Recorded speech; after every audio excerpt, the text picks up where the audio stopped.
उस परमात्मा के प्रति, ये तीनों गुण, ये ट्रायंगल, ये त्रिभुज जिस दिन हमारे भीतर आ जाता है, तब क्या होता है, भीतर में एक ऊर्जा का जन्म होता है। एक ऐसी ऊर्जा का जन्म जो हमारे चक्रों को स्पर्श करती है। वो फिर चक्र को, अभी तो चक्र सारे सोए हुए, और आपका भी जीवन रूपांतरित हुआ, आपके लिए क्या इंतजाम किया? मेरे लिए क्या इंतजाम किया? ऐसा है कि मुझे तो जो महायोगी हैं, साधु सन्यासी हैं हिमालय के, वो कभी किसी के संपर्क में नहीं आए। ऐसे ऐसे स्थानों पर रहते हैं कि तुम खोजने भी निकलो तो खोज नहीं पाएंगे।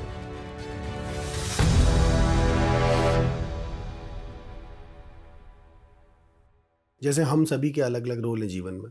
मैं किसी का पिता भी हूँ, किसी का बेटा भी हूँ, किसी का पोता भी हूँ, किसी का शिष्य हूँ। ऐसे ही हनुमान जी के चरित्र से हर पल सब कुछ सीखने को मिलता है। जैसे रावण की बात कर रहे थे, तो अपने उसके चेले भी हैं। रावण तो हनुमान जी यानी कि शिव जी के चेले हैं, तो वो स्वयं आए भी उनसे मिलने के लिए।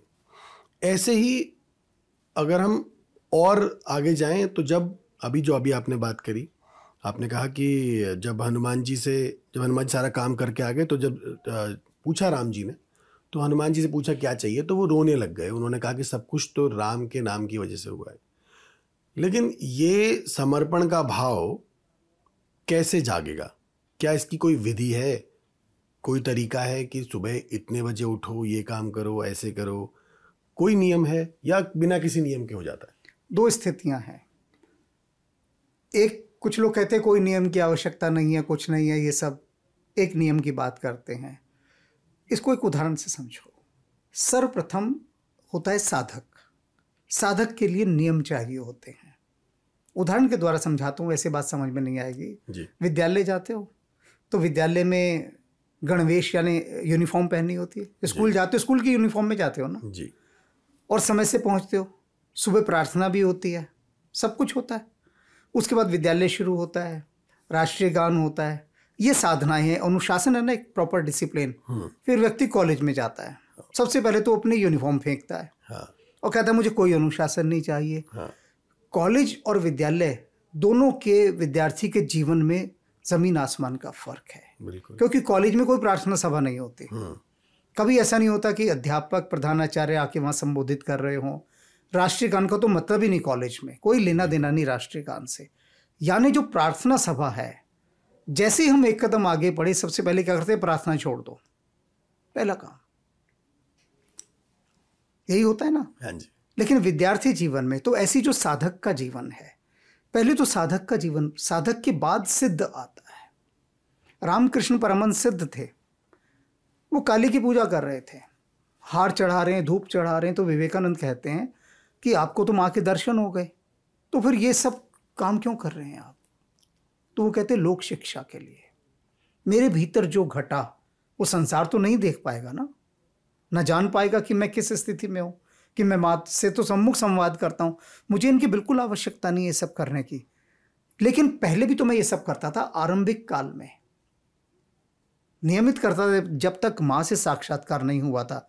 तो यदि मैंने आज ये सब करना छोड़ दिया, तो ये जितने भी भक्त हैं कोई भी नहीं करेगा, कहेगा ये भी तो नहीं कर रहे। तो लोक शिक्षा के लिए ये जो नियम, एक साधना होता है कि आप सुबह, हमारी जो भारतीय संस्कृति है उसमें हम बिना स्नान के कुछ करते नहीं हैं सबसे पहले। लेकिन वहाँ पर भी एक आपातधर्म रखा गया है कि यदि आप रोगग्रस्त हैं, कुछ ऐसी बात है, तो आप स्नान को छोड़ सकते हैं। वो आपातधर्म है, आपत्ति, इमरजेंसी इसको कहते हैं। सुबह उठकर जब आप स्नान करते हैं, उसके बाद आप शुद्ध होकर बैठकर ध्यान करते हैं, उससे लाभ क्या होता है कि आप अपने पूरे जीवन को शुरू करने के लिए उस अस्तित्व से एक शक्ति प्राप्त कर रहे हैं। मोबाइल रोज चार्ज करते हो ना, बिल्कुल ध्यान रखते हो भाई सुबह मोबाइल पूरा चार्ज होना चाहिए। हर एक कोई फुल बैटरी के साथ आप पूरा दिन के लिए निकलते मोबाइल लेकर जी। हमारा शरीर एक मोबाइल है, मोबाइल ही तो है, चल ही रहा है ना। मोबाइल का मतलब क्या होता है, चलने वाली चीज। तो अपने मोबाइल को चार्ज करने के लिए डिसिप्लिन चाहिए। सबसे पहले सुबह उठकर, जो कहते हैं कि सबसे पहले धरती माँ को स्पर्श करके माथे पे, कि उसने में धारण किया हुआ है, माता पिता को नमस्कार करना, फिर प्रभु के पास जाकर बैठना और कहना कि हे प्रभु, अब मैं इस मायावी संसार में निकल रहा हूं। ये प्रार्थना कोई नहीं करता। रेल शताब्दी से भी या बुलेट ट्रेन की स्पीड से हनुमान चालीसा पढ़ जाएंगे, हाँ, पता ही, हनुमान जी भी सोचते रहते हैं पढ़ा क्या भाई इसने, हाँ, मेरा नाम कहीं कहीं तो आ रहा था। हनुमान जी को भी चक्कर आ जाता है, समझ ही नहीं आता हनुमान जी को कि पढ़ क्या गया। नहीं ये तो बहुत, ये लोग तो मुझे लगता है कि बहुत लोग आगे पहुंच चुके हैं। अभी तो मैंने कई लोग देखे हैं वो स्कूटर से मंदिर के बगल जाते हैं, यूं कर लेते हैं बस। तो ये जो शॉर्टकट्स हैं, इन शॉर्टकट से कुछ नहीं होना जी।